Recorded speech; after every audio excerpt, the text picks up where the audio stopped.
I open my bedroom door, and my heart stopped beating for a second. I freeze right there in the doorway, my eyes darting around the room, but I cannot process what I am seeing. The heavy glass display cases that used to stand against the far wall are gone. The long shelves that held my life's work are completely empty. Every single piece of my rare vintage collection, the watches, the coins, the limited edition artifacts, is gone. It is as if someone reached into my chest and pulled out my soul. My voice cracks as I scream into the hallway. Where is it? Where is all my stuff? My legs feel weak, and I have to grab the doorframe to keep from falling over. From downstairs, I hear my sister, Brielle, calling out in a casual, bored voice. She sounds like she is talking about the weather, or what she wants for lunch. "Oh, I sold it, Vivian," she says. I hear the clink of a spoon against a bowl. She doesn't even have the decency to come upstairs and look me in the eye. My stomach drops, and a cold wave of nausea washes over me. 10 years of hunting, saving every penny, and traveling to tiny antique shops across the country vanished in a single afternoon because of her. I feel like the floor has been pulled out from under me immediately. I rush downstairs, my feet thundering on the wooden steps. I find Brielle sitting on the sofa, scrolling through her phone with a small smirk on her face. "You what?" I scream, my face turning red with anger. I am shaking so hard that I can barely stand still. Brielle just shrugs her shoulders and doesn't even look up from her screen. "Relax, Vivian. You weren't even using those old things. They were just sitting there gathering dust in your room. I did you a favor by clearing out the clutter," she says. Her tone is so dismissive that it makes my blood boil. "Favor? You stole from me, Brielle. That collection took me 10 years to build." I shout. My hands are balled into fists at my sides. I want to grab her phone and throw it across the room, but I force myself to stay back. She finally looks up, her eyes cold and arrogant. "Well, now it finally paid off for once. You should be happy that your little hobby finally turned into real cash." I had bills to pay and things I wanted to buy. "It's not a big deal," she smirks. She goes back to her phone as if our conversation is over, leaving me standing there in total shock. I walk away from her because I feel like I might explode if I stay in the same room. I pull out my phone and see a flood of messages that I missed while I was out. My heart sinks as I read them. They are from collectors I know and local shop owners. One message says, "Did you authorize the sale of the vintage timepiece? Your sister said you were liquidating the estate." Another one reads, "No reply from you, so we dealt with your sister Brielle." She had the keys and the inventory list. My chest tightens until it hurts to breathe. She didn't just sell them to random people at a yard sale. She used my reputation and my connections to move the high-value items quickly. She lied to everyone, telling them that I was the one who wanted to sell. She stole my identity in the collector world. The worst part is the realization that hits me like a physical blow. She didn't just sell them to strangers. By using my private dealer accounts and responding to my old inquiries, she essentially sold them to the very people I have spent years building trust with. She turned my own world against me in a single day. At dinner that night, the house is suffocatingly quiet. I sit at the table, staring at my plate, waiting for my parents to say something. I expect them to be outraged. I expect my father to demand that Brielle give the money back, or my mother to tell her how wrong she was. Instead, my mom just lets out a long, tired sigh. "Vivian, please try to understand. Brielle was in a really tough spot. She needed the money for her car payments and some other debts," she says softly. She won't even look me in the eye. My dad adds his voice to the conversation, nodding his head as if he is giving me great advice. "You're young, Vivian. You can always start again. It's just stuff at the end of the day. Family is more important than a few old watches and coins," he says. I stare at them, absolutely stunned. My own parents are defending a thief because she is family. They are choosing the person who committed the crime over the person who was the victim. I realize in that moment that I am completely on my own. Nobody is going to help me get my life back unless I do it myself. I go back up to my empty room and sit on the floor where my display cases used to be. The pale rectangles on the carpet where the furniture stood are like scars. That collection wasn't just items to me. It was my history. The centerpiece was my late grandfather's first pocket watch, given to me on his deathbed. There were limited edition artifacts I had hunted for years, skipping meals and working double shifts just to afford. Every piece was tied to a memory of a trip, a milestone, or a person I loved. Brielle didn't just sell things for cash. She erased parts of my life. She took the physical proof of my hard work and my connection to my grandfather and traded it for designer bags and fancy dinners. My parents think I can just start again, but you cannot recreate a 10-year journey. You cannot buy back the feeling of finding a rare coin in a dusty bin in Ohio. I feel a cold, hard knot of determination forming in my stomach. I am done crying. I am going to find every single piece she sold, and I am going to bring them home. The next morning, I woke up early and started my investigation. Brielle thinks she is smart, but she is actually quite careless. I sit at my desk and log into the family's shared computer. I dug into the browser history and the saved email she used. I found the accounts she created to list my items. This wasn't a desperate act of someone who couldn't pay for food. She didn't sell things randomly to the first person who walked by. She targeted high-value collectors and went after private buyers who move in secret circles. She even contacted high-end auction houses to list my most valuable pieces. My eyes narrow as I read the timestamps on her emails. She started planning this months ago. She was waiting for me to go on my weekend trip, so she would have the house to herself. This was calculated. This was a professional heist carried out by my own sister. Seeing the coldness of her plan makes the hurt disappear and replaces it with a sharp, icy focus. If she wants to play a high-stakes game with my collection, she's going to learn that I am the one who knows the rules. What Brielle forgot in her greed is that I am an expert in this field. I know this world better than anyone she could ever hope to meet. I know every major collector in the tri-state area. I know every high-end reseller and every private black market forum where rare items are traded under the table. I have spent a decade building a network of people who trust my eye and my word. If she sold my items into this world, they are leaving a trail like a bleeding wound. I have the map, and I have the tools. If she sells them, I can find them. I started making a list of every item that was in my room, matching them to the listings I found in her email sent folder. I am going to track the serial numbers, the unique markings, and the shipping labels. Brielle thinks she won because she has a pile of cash in her bank account, but she has no idea that she just entered a world where I am the queen. I pull my hair back into a ponytail and start typing. The hunt has officially begun, and I won't stop until my room is full again. After 4 hours of making calls and sending messages, I finally got my first real lead.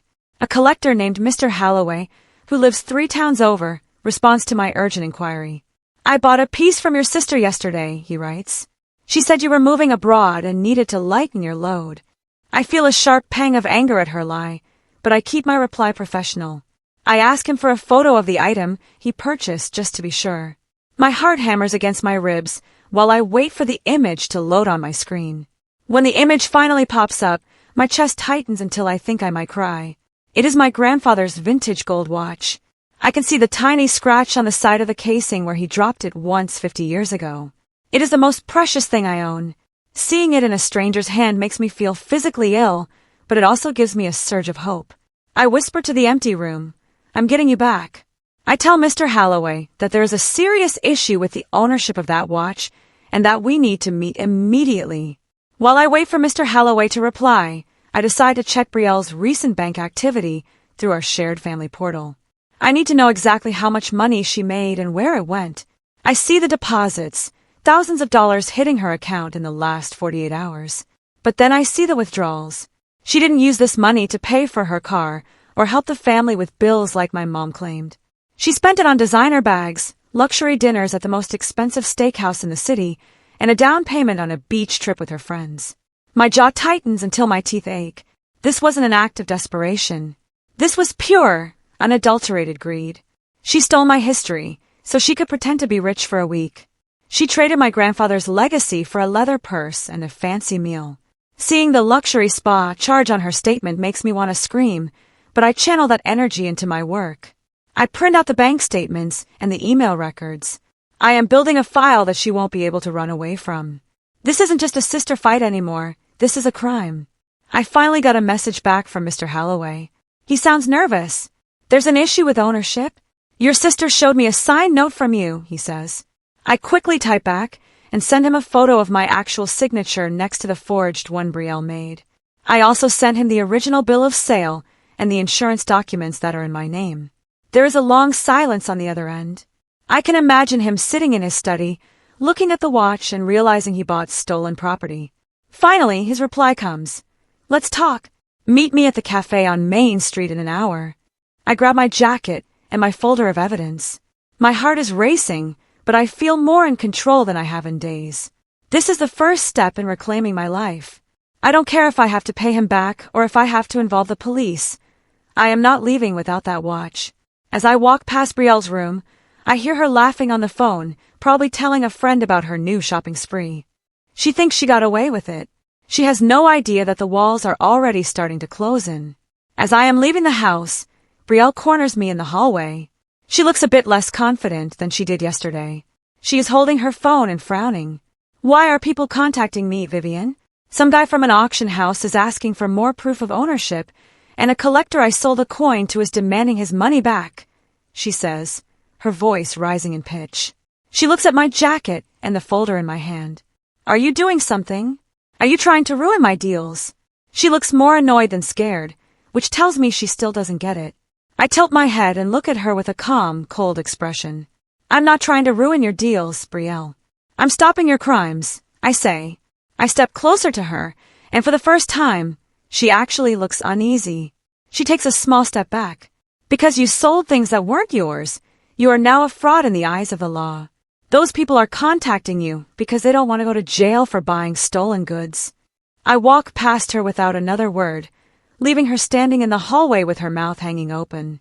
The mask of the cool sister is starting to slip. I met Mr. Halloway at the cafe. He is an older man who clearly loves his own collection, and he looks deeply embarrassed. He holds the watch box on the table between us.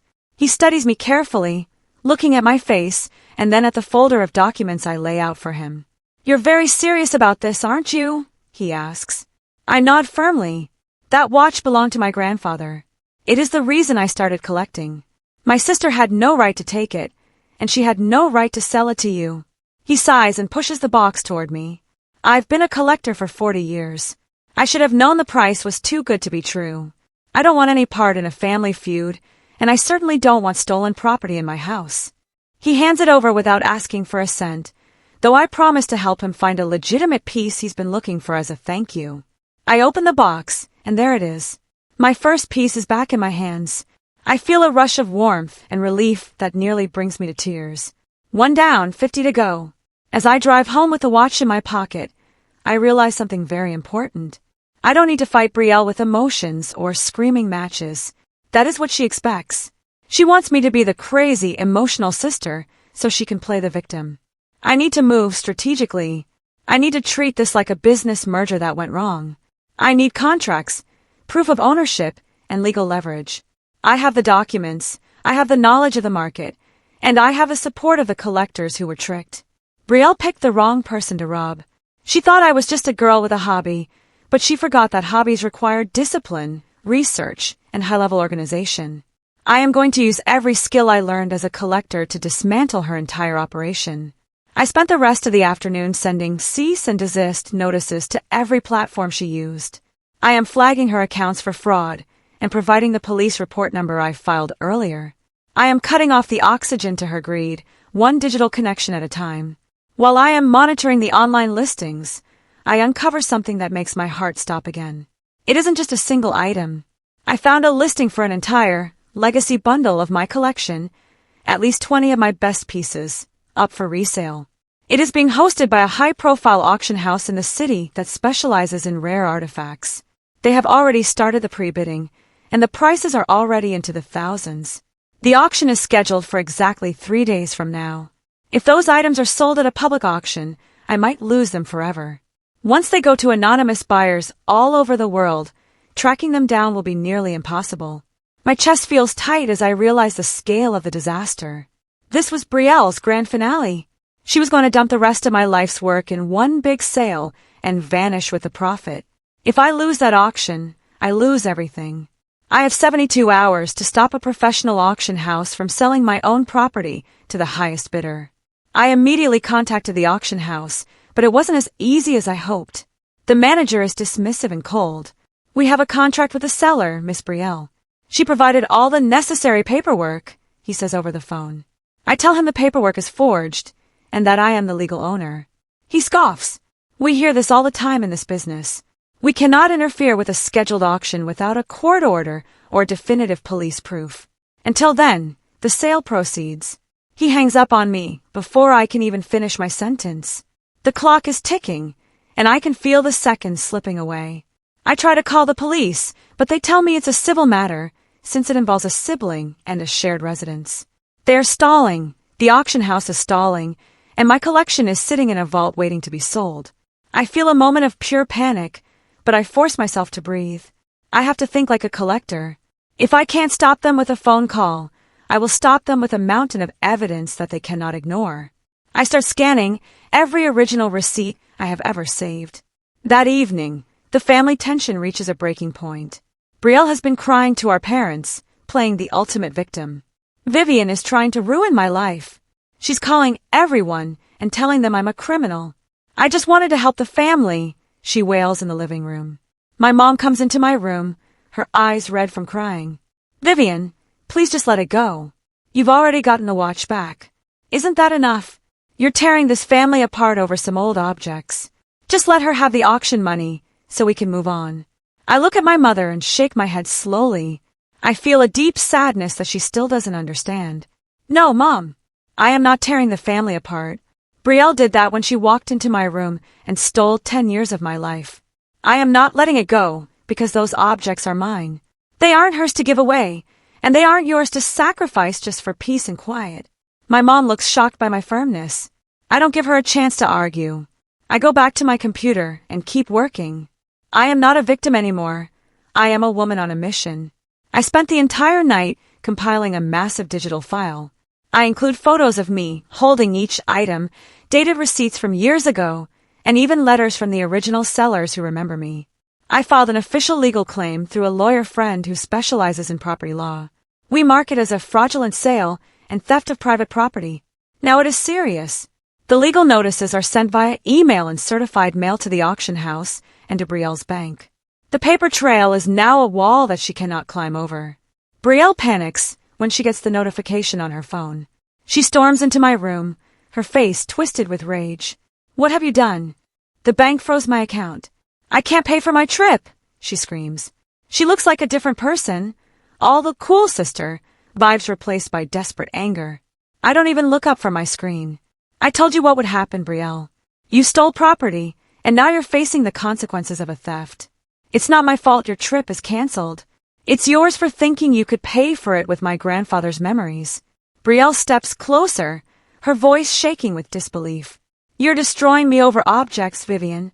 You're going to put your own sister in legal trouble for some dusty watches. She sounds like she truly believes she is the one being wronged. It is a level of delusion that I can barely understand. I finally stand up and face her, stepping into her personal space. I am taller than her, and I use that height now. I look her straight in the eye, and the room goes silent. You destroyed trust over money, Brielle. You didn't care about me when you were spending my savings on designer bags.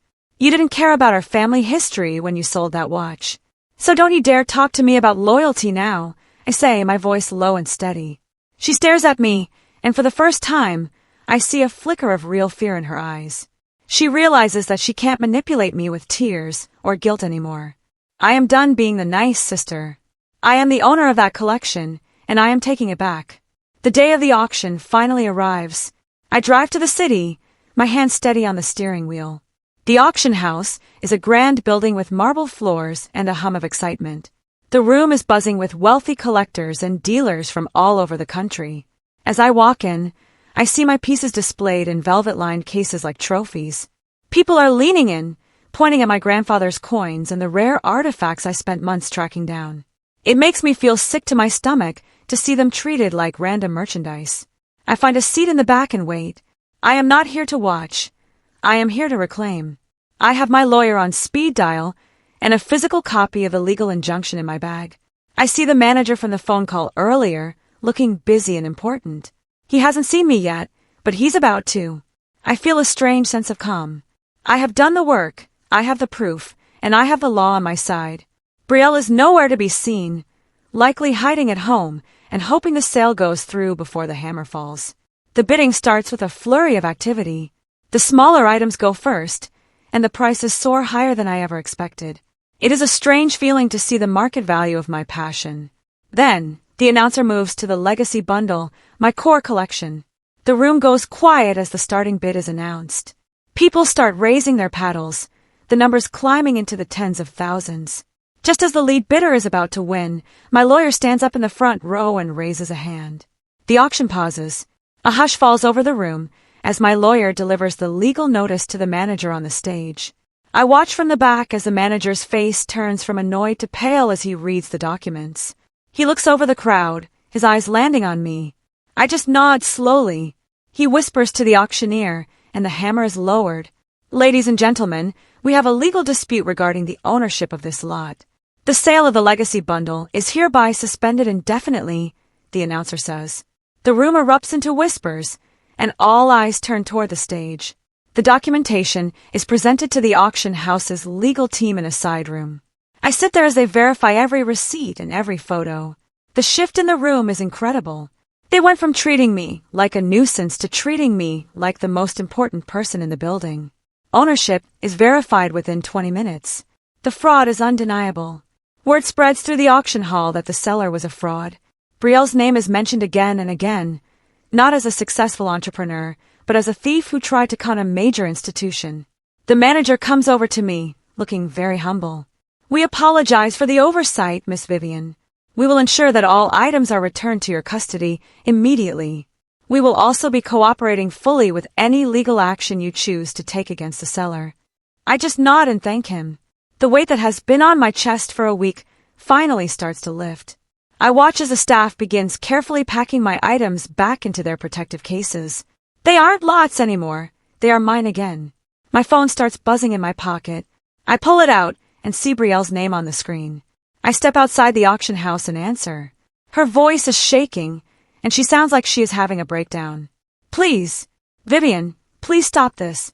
The auction house just called and said they're reporting me. The bank says they're going to sue me for the money I already spent. I'll do anything. Just tell them it was a mistake, she pleads. She is sobbing now, but I don't feel the usual urge to comfort her. I close my eyes and listen to the city sounds around me. You didn't stop when it mattered, Brielle. You didn't stop when you saw my empty room. You didn't stop when I begged you to tell me where the stuff went. I say, my voice is flat and cold. You made your choice to value money over our relationship, and now you have to live with the consequences of that choice. I don't wait for her to reply. I just click the phone off. The cycle of betrayal is finally over. Over the next few days, piece by piece, my collection is returned to my home. Some of the items are delivered by couriers, and others are unfrozen legally from various shops. It isn't all at once, but it is steady. Every time a box arrives, I feel a piece of my heart returning. I spend hours carefully cleaning each item and placing it back in its rightful spot on the shelves. It feels like I am rebuilding something sacred that was once destroyed. The room doesn't feel empty anymore. It feels full of life and history. My parents stay out of my way now. They see the crates arriving and the legal documents on the table, and they realize they picked the wrong side. They don't try to defend Brielle anymore.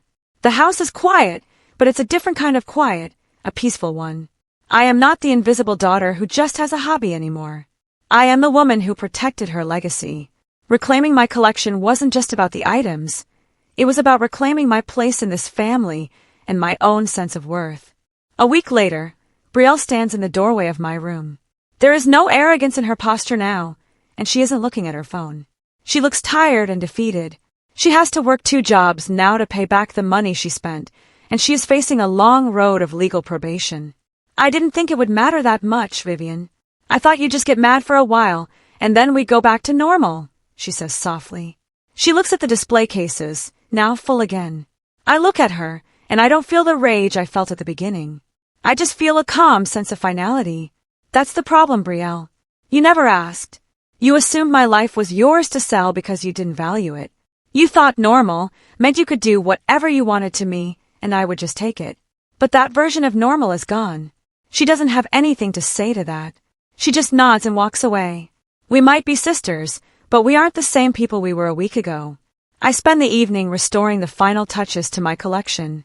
I've installed a new, high-end security system for my room and move the most valuable pieces to a private, off-site storage vault that only I can access. I am not being cruel to Brielle. I am just being responsible. She is facing the accountability she earned, and I am protecting what I built.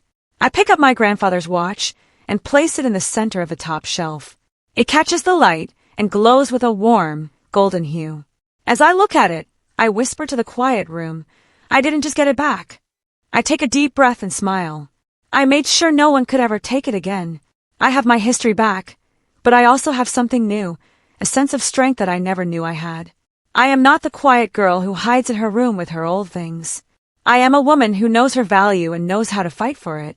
I turn off the light and close the door, knowing that this time, I'm not invisible anymore.